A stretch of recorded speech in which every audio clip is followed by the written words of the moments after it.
Good morning, I'm Craig DeGrelli. It's Tuesday, October 29th, 2024, and these are your Unbiased Updates. 1 week from today is Election Day. The fallout from a comedian's controversial comments amid the big push by both Donald Trump and Kamala Harris in the battleground states. That's ahead. And Iran requests an emergency meeting of the UN Security Council after Israeli airstrikes over the weekend. We have what unfolded.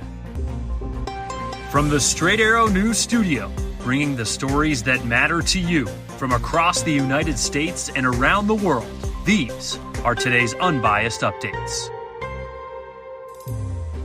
With 1 week to go until Election Day, the fallout from a comedian's controversial comments about Puerto Rico at former President Donald Trump's Madison Square Garden rally continues. Despite a Trump campaign spokesperson distancing the former president from Tony Hinchcliffe, Vice President Kamala Harris and her allies centered their messages on Monday around the comedian's remarks and their connection to Trump. At a rally in Philadelphia, alongside entertainers Bruce Springsteen and John Legend, former President Barack Obama said Trump's MSG rally was an example of the former president looking to divide the country to boost his chances of getting elected. So the man holds this big rally at Madison Square Garden. And the warm-up speakers were saying the most, we're trotting out and peddling the most racist, sexist, bigoted stereotypes. One guy called Puerto Rico, quote, an island of garbage. Now,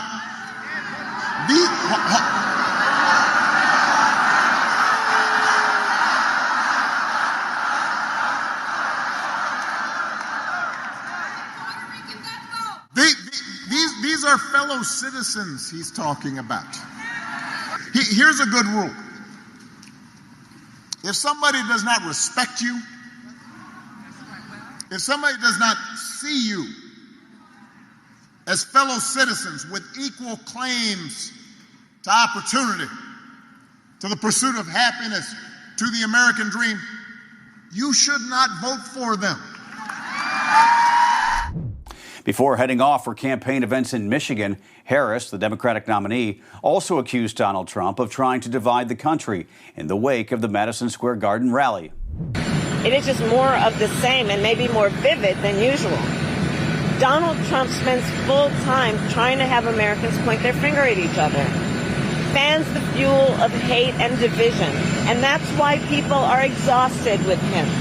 That's why people who formerly have supported Donald Trump, have voted for him, are supporting me, voting for me. People are literally ready to turn the page. They're tired of it. On yesterday's updates, we aired instant reaction from Democratic vice presidential nominee, Minnesota Governor Tim Walz. On Monday, the Republican VP nominee, Senator J.D. Vance of Ohio, was asked his reaction during his speech in Wisconsin. I think a lot of Americans are sick of the distractions and sick of the BS. They want our candidates to talk about how they're going to solve the people's problems, and that's what we ought to do. Again, I haven't seen the joke. Maybe it's a stupid racist joke, as you said. Maybe it's not. I haven't seen it. I'm not going to comment on the specifics of the joke. But I think that we have to stop getting so offended at every little thing in the United States of America. I'm so over it. At a rally in Atlanta, Georgia on Monday, former President Trump fired back at Democrats, including Harris, who has described Trump as a fascist, and Governor Tim Walz, who made comparison between his MSG event and a Nazi rally held in the same arena in 1939. And I'm running a campaign of solutions to save our country. Kamala is running a campaign of demonization and hate. She really does. She's a hater. She's a hater. She was a lousy attorney general. She was a lousy DA. Years ago, my father, I had a great father. He's a tough guy. He used to always say, never use the word Nazi. Never use that word. And he'd say, never use the word Hitler. Don't use that word. It's like, I didn't even know why. Don't use that word. And then I understood it. And yet they use that word freely, both words. They use it, he's Hitler. And then they say, he's a Nazi. I'm not a Nazi. I'm the opposite of a Nazi. I don't know. Former President Trump will deliver remarks to the press at his Mar-a-Lago residence in Florida this morning before heading for a rally in Allentown, Pennsylvania. Vice President Harris, meantime, will hold her self-described closing arguments at the Ellipse in Washington, D.C. later tonight. More election news now. Republicans have asked the U.S. Supreme Court to issue an emergency order in Pennsylvania that could stop thousands of ballots from being counted in the election. Last week, the key battleground state's Supreme Court ruled election officials must count provisional ballots cast by voters whose mail-in ballots were rejected for being turned in without a secrecy envelope.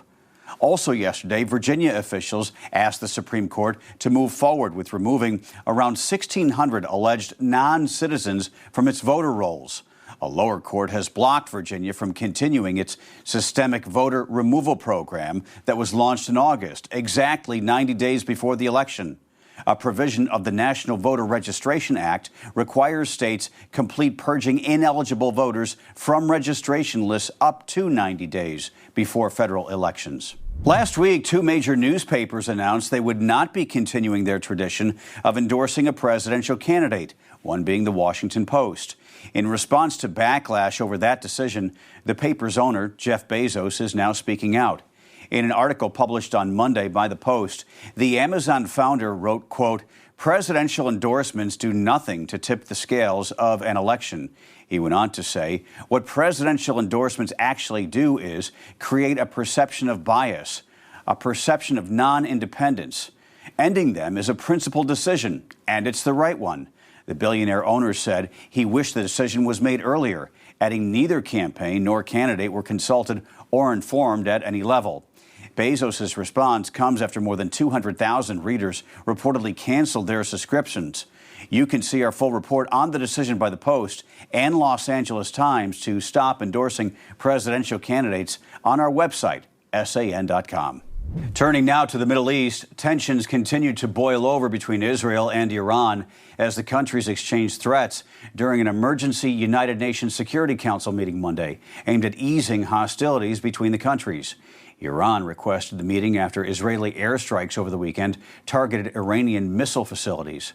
That strike was Israel's response to an Iranian strike on Tel Aviv earlier this month.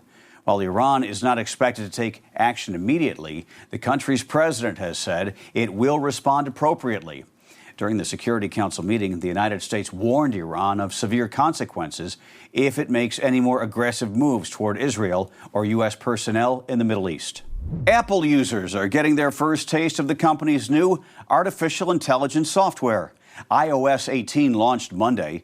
The free upgrade comes more than a month after the company unveiled the iPhone 16, equipped with a specialized computer chip needed to power the AI features. The iPhone 15 Pro and Pro Max can also use the AI technology once the software update is installed, as can recent versions of the iPad and Mac computers. However, this is only in the United States. Other countries won't be getting the AI software for their iPhones until sometime next year. Finally this morning, we have not yet handed out our Halloween candy, but it's already time to talk turkey. Target turkey, to be specific. Target is joining the list of big box stores looking to help you save on your Thanksgiving holiday meal this season. The retailer announced Monday that for $20, you get an entire traditional Thanksgiving feast this year. That's $5 less than last year, by the way. The four-person meal includes brand-name turkey, potatoes, stuffing, gravy, cranberry sauce, green beans, and mushroom soup. Everything you need to gobble up the perfect meal. You will also be able to get side dishes and desserts for under $5 because no Thanksgiving is complete without, mac and cheese and, of course, pumpkin pie. Walmart and Aldi announced similar lower-cost Thanksgiving meals last week. I don't know about you, but I'm looking forward to Thanksgiving. I just love it. Those are your unbiased updates for this Tuesday. We'll see you back here tomorrow. For all of us here at Straight Arrow News, I'm Craig DeGrelli. Have a great day.